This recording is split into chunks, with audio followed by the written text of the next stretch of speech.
And there he is. How's it going? So, Mr. Fleshman, as I understand, we're here today to talk about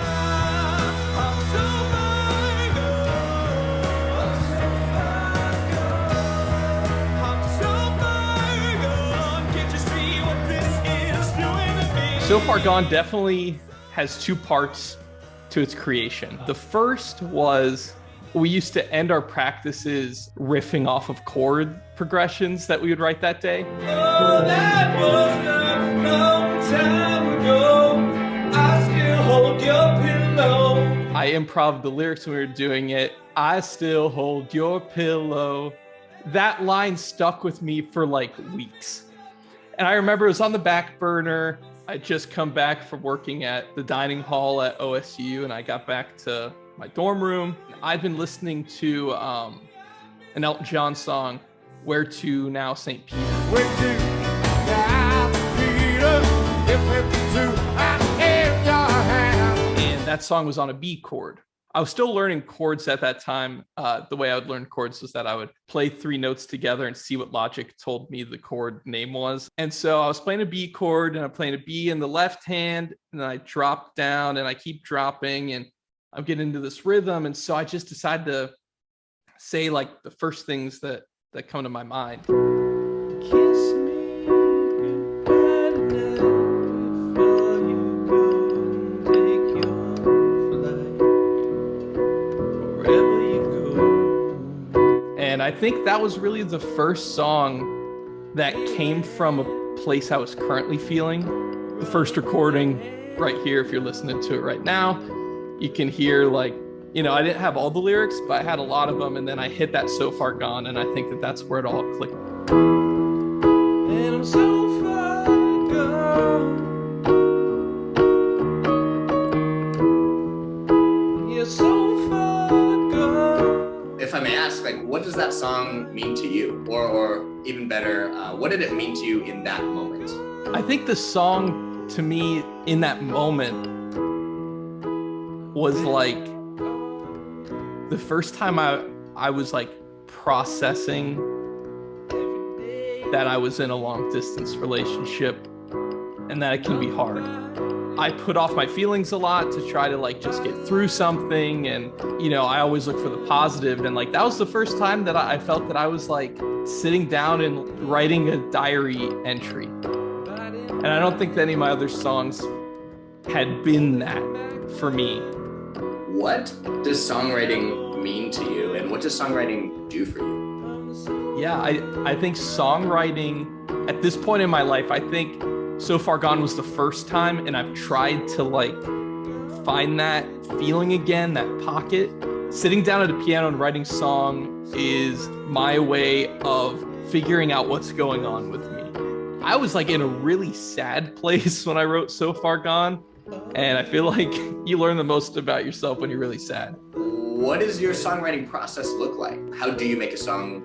Do you have to be sad when you do it? It's usually piano first. I think the worst songs I've ever written were lyric first. And the reason I think this is because the first part of me, you know, figuring out what's going on with me is the type of chords that I just naturally start playing when I sit down to the piano. And so that like almost informs the story then that my mind goes to. Because I think So Far Gone, it was just like, bum, bum. You know, I'm playing this and I feel it and I'm like, you kiss me goodbye tonight. Like that was the first thought I had playing that chord. Do you have a favorite lyric? I think my favorite lyric in So Far Gone is also one of the most misquoted. Every day's another fight. That's the by the light. Can you tell us all the versions? I can't even think of what was it. It was like, that's the bottom line, I think was one of them. To be fair, in the Ghost Stories version, that line is distorted, but I'm not going to make excuses. I would love to talk about all of the versions of So Far Gone. Yeah, so, you know, starts out as a bedroom piano song, and then I brought it to, actually, it was our first rehearsal with Cooper I remember bringing that song, and he brought one that had almost the exact same chord progression, but they were like very different. Jake was on the cajon, you were playing the guitar, Cooper was playing the bass, I was playing the piano, but this was the first time that we were ever, interfacing with it. It still definitely had the slow, sad vibes because I was playing it slower than, I could feel everybody else wanted to. And then we had a summer apart. And when we came back, I remember we reworked all the songs that we had already learned the previous year. And that was when like Cooper came up with the bridge having that rhythm of ba ba ba ba ba ba ba ba ba. And like that's where we did that. And that's where the first time when we did the second verse, we did every day's another fight, bum bum. And so like that was when it really became Did I Hear Dare? But the precursor to the Running Late version was when we played for the Lantern.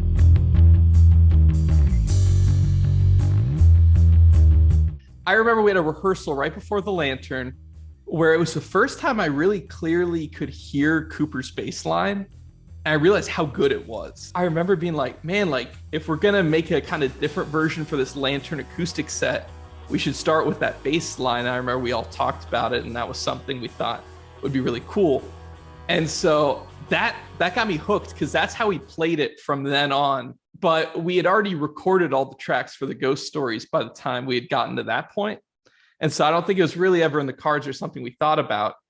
But then when we got to, adding Connor to the band and Cooper going to guitar, there was just that opportunity to revisit a couple songs for the album.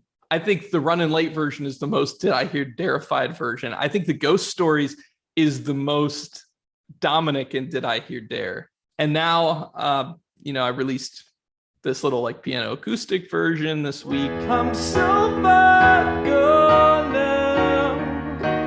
Where are you? That's more for you to get a glimpse of like the origins of that song. You think that's like a full circle to you? Well, yeah, I also am doing this because So Far Gone needs to retire for a bit. It has been my crutch. I've lived in its shadow. Like, saying that I peaked writing a song that like 100 people listen to in Columbus, is not peaking. But I don't know, that was the most easiest song came to me until, a couple songs recently. And I feel like I need to have that closure moment of, hey, there are plenty of songs I'm going to write. There are going to be a lot of duds, but every once in a while there might be one that makes me feel the way that song does. Dominic, did you know about the Drake song? The thing is that I didn't. What are some of your influences? What do you listen to? What do you like? Elton John, Keane, Queen, and Sarah Bareilles. I think I just gravitate towards piano players. I feel the connection between the voice and the piano, just as I feel that there's very specific songs you can tell were written on guitar.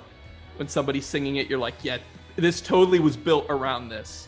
My last question for you is, what's next, Dominic? I think in terms of the band, love for us to do some reunions at some point. I think that it's definitely in the cards.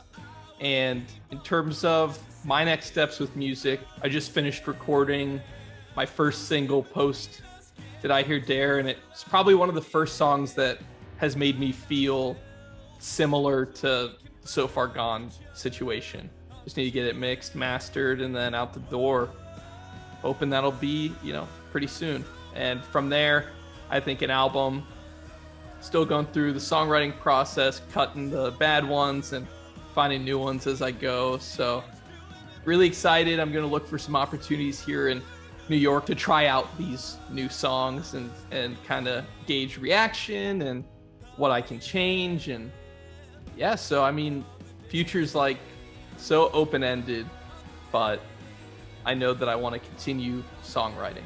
Well, you already know that I can't wait for it, and I'm sure a lot of people can't wait either. So we're all really excited for you, Dominic. Any last words before we wrap up? Until then. Until then.